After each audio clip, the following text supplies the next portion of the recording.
Hey, it's Coach Mark here from Mr. Triathlon, helping you to progress faster in triathlon. Today in this video I'm going to answer 5 top questions that I hear from beginner triathletes. So let's jump straight in. So a common question is, how do you actually get started in triathlon? Well, for me the simple answer is start at the end.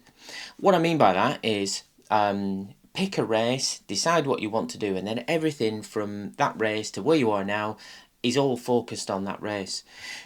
The example I give to people is that if you were going on holiday, you wouldn't go to the airport and then say, where are we going to go on holiday? You would actually pick the destination first, where you want to go on holiday, and then actually plan or everything that leads up to that holiday around the chosen location.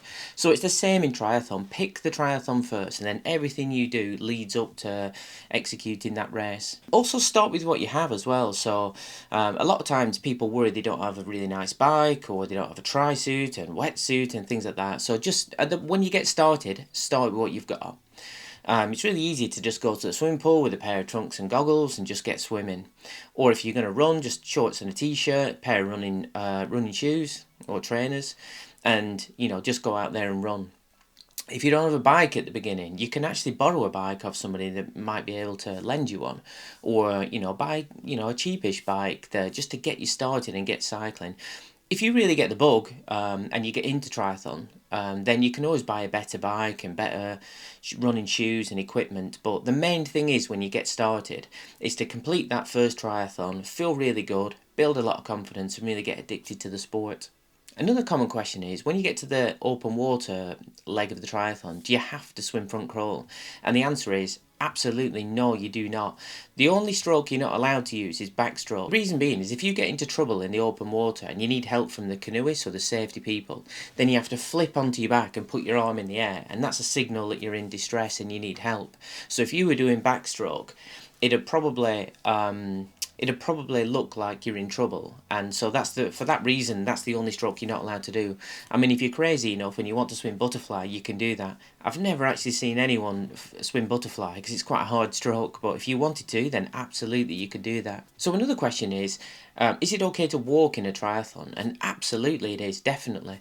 The first few triathlons I completed over 20 years ago, I did with a combination of running and walking, just through fitness. But as you build fitness over time, you get to the point where you can run through the whole event. But if you want to run and walk, you can do.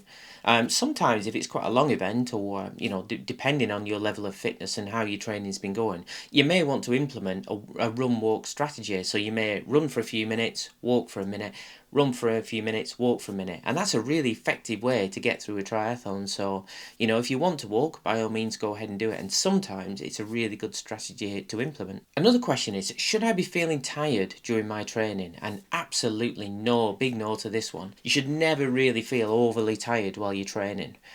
If you do feel tired, you're going to build up lots of fatigue, and then you're going to increase the risk of getting injured. So you might have strain in your muscles, and then when you do hard training again, you could get injured. And if you feel tired, you're not really going to enjoy it either.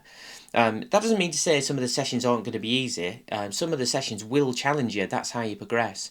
But it should be at a level where you're never really getting too tired. Majority of your training, as I've explained in previous videos, and I'll put a link to the video here, you should never really feel too tired. You should be doing lots of your training nice and easy, with a sprinkling of interval training to help you progress for the right levels. I've seen it on a lot of occasions where people download a training plan from a magazine, and sometimes those plans are quite intense, and by the end of the first week they're exhausted. And for me, that's the worst thing you can do. The worst thing you can do when you start training is try and break yourself.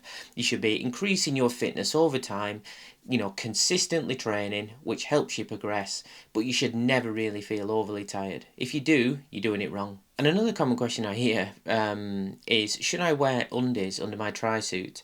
I'll come to that in a second, but first of all, again, like I mentioned, start with what you've got. So if you're going to do the first triathlon in trunks and goggles, which I did, and then you get into the bike and you wear shorts and a t-shirt, which I did, then that's absolutely fine to do it. You don't need any fancy kit. Just get into the sport and then try and complete that triathlon. So what a lot of people wear is a trisuit, which is like a lycra suit that's the shorts and t-shirt all in one.